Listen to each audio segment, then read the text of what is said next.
Hey everyone, I decided to do some video questions today because I'm bored and sitting here in Wisconsin by myself. So, you know, what else do you do? So the first one I got was, were you naturally talented as a singer as a kid, or did you have to work yourself up from the bottom? Basically, how much of your voice is nature versus nurture? So me personally, I always loved singing, so it's kind of hard to say exactly how much was just there because I've been singing for so much of my life. I think I've always been praised for my voice, and I didn't take lessons until I was 18 or 19. I was in choirs for most of my life, though. But I think there's a good balance of a lot of my voice. I was blessed with a genetically good instrument, but a lot of it also came from a lot of hard work. I think that people have asked me this before about their voices in particular, how much, can we ever become really great if we're starting out with maybe not as naturally great of an instrument? And I think the answer is yes, that hard work can really do a ton for our voices. We don't necessarily have to be born singing like Christian Chenoweth to be able to have wonderful voices. I think a lot of people do start out a little bit higher in their, what they're naturally gifted with, and so they're often praised more, then they end up working harder at that stuff, and sometimes they end up farther along. So it seems like, well, she was just born with it, or he was just born with it, but, I think it's a balance of both, as with most skills in our lives. So it's hard to say, really, but yeah, so I guess that answer is really nice and vague. The next question I get is, can you tell us about some songs that you've used for auditions previously and why you don't use them anymore? It's a really interesting question. Well, one that comes to mind is from the show Boat. I used it for some regional auditions, those ones where you have to make a package for 90 seconds, and I used Nobody Else But Me. I want to be no one but me. I am in love with the lover who likes me the way I am. It's a really cute little song, and it's kind of her being like, I'm kind of dumb, but he likes it, so that's okay. It's a really cute little song to pair with something, but ultimately I didn't keep it because it didn't have enough substance to it. So eventually it didn't even show off a ton of my voice either. It was really just a good pairing package song, but I don't really use it anymore. What's another one I've used? I used the song Warm All Over from Most Happy Fella. Warm all over when you make me smile. Da da da da da da da. It's a slow golden age ballad song. It's a really lovely song. I've just found better ones that have more of a story. Sometimes I'll still use it as like a secondary choice. I used Life I Never Led before it became really popular, and then I stopped using it because it became really popular. I used that song from Wonderland, Once More I Can See. I just have a better song now, and it's become somewhat popular. Once in a while, I'll pull it back out if people have seen the material I've used a lot. Like my main songs a lot, I'll pull it back out to be like, here's another belty song.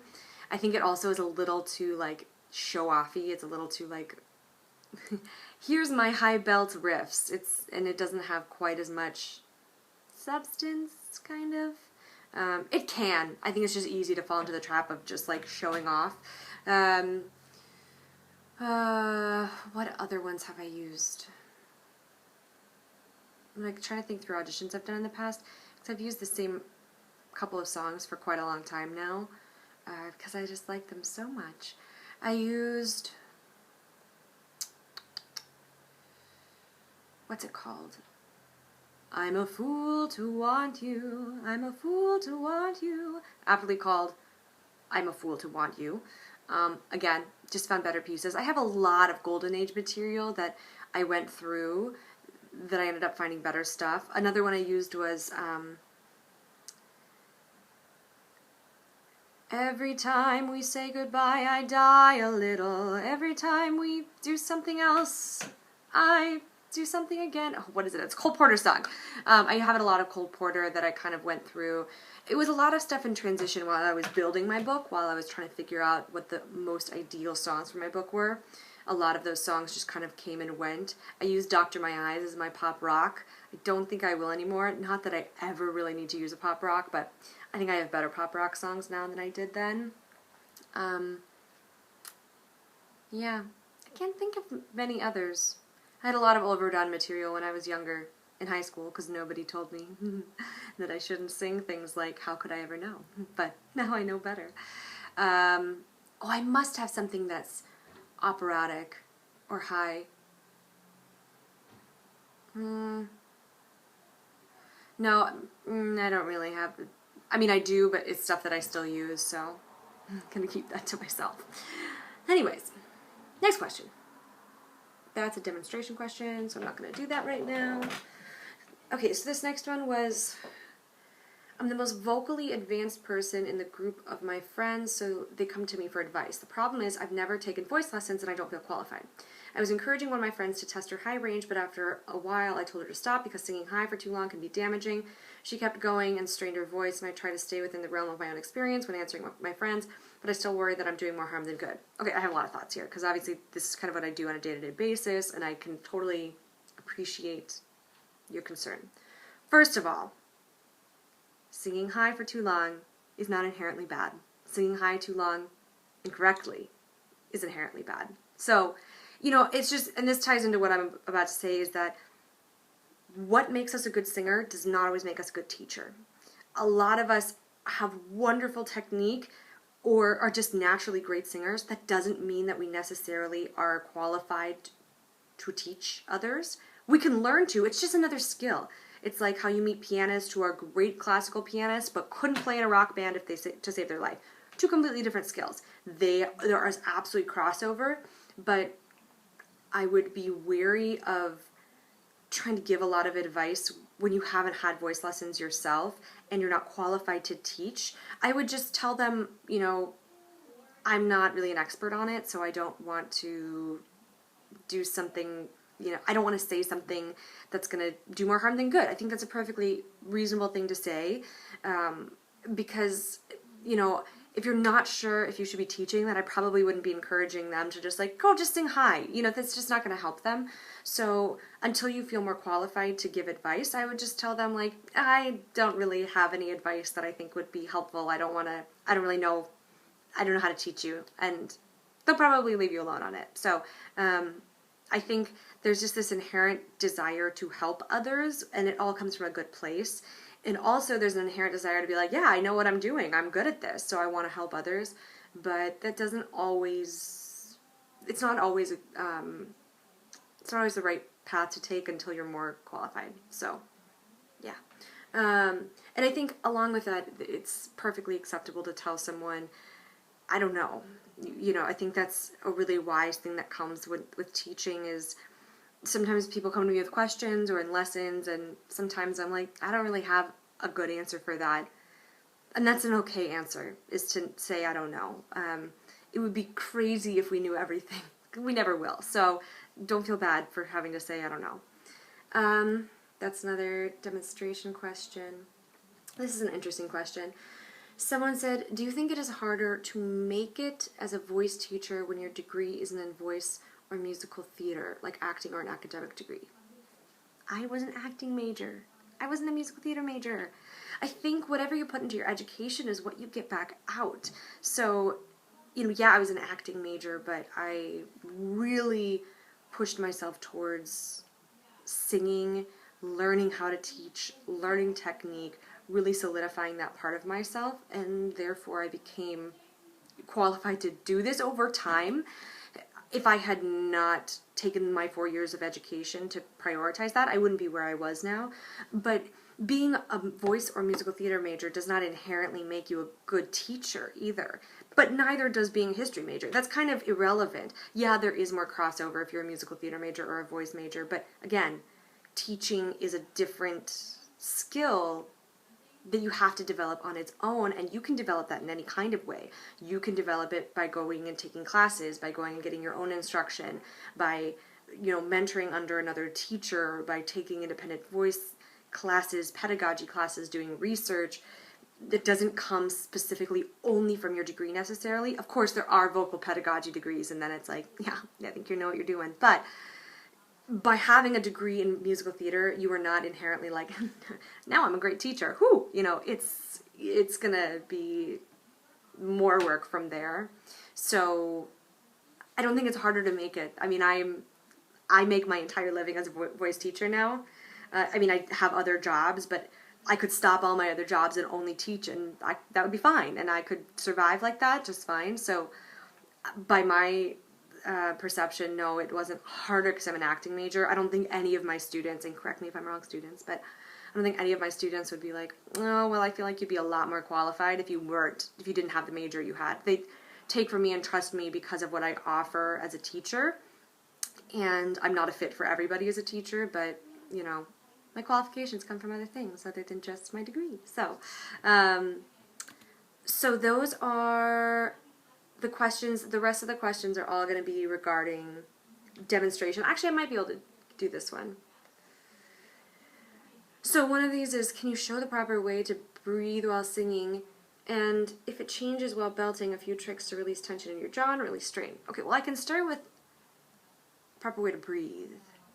So there's going to be kind of two main trains of thought with breathing. One is the suck in and squeeze train of thought, and the other is the expand train of thought. So some techniques teach that you actually squeeze in your stomach to get the best breath support.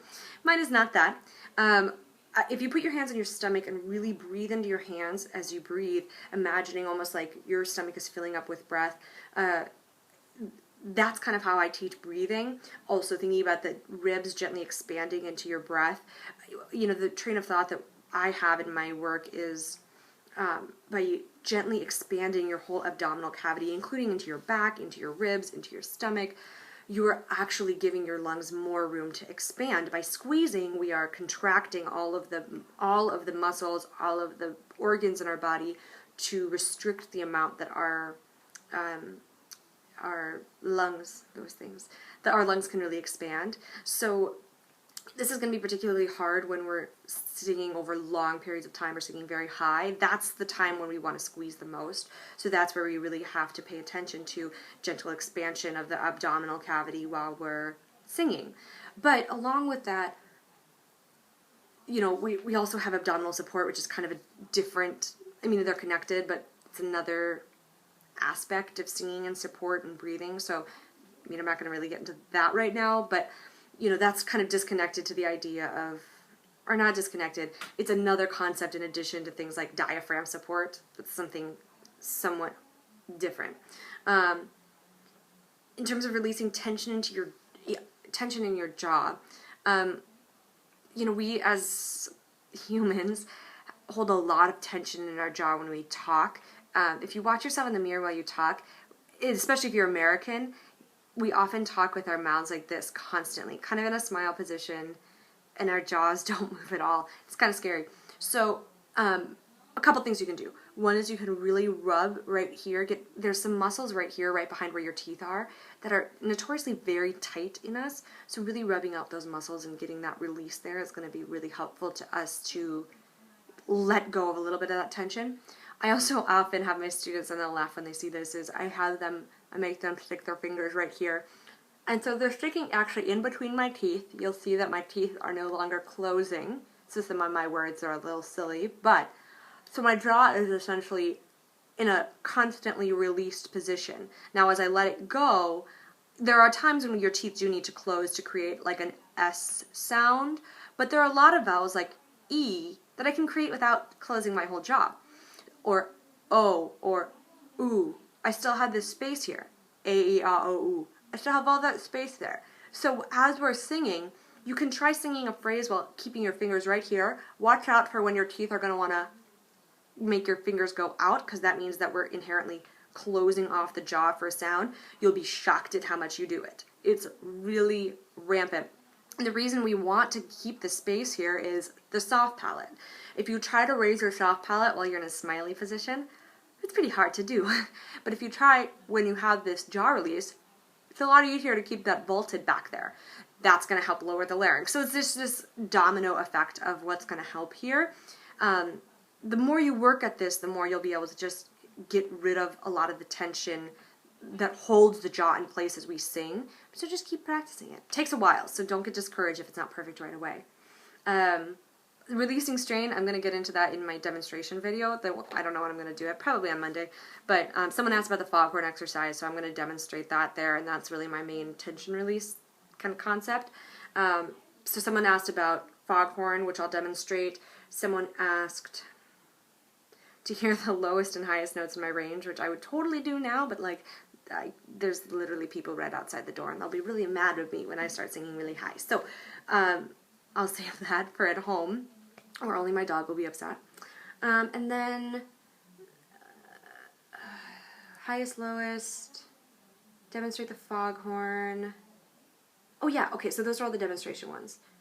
And we'll see if there are any others. So anyways, so those are the ones for today. I think I might do this maybe like once a week. It's kind of fun, because I get to like actually expound on things a little bit more and say a little bit more on them, and elaborate even more, just talk a ton, which I just love.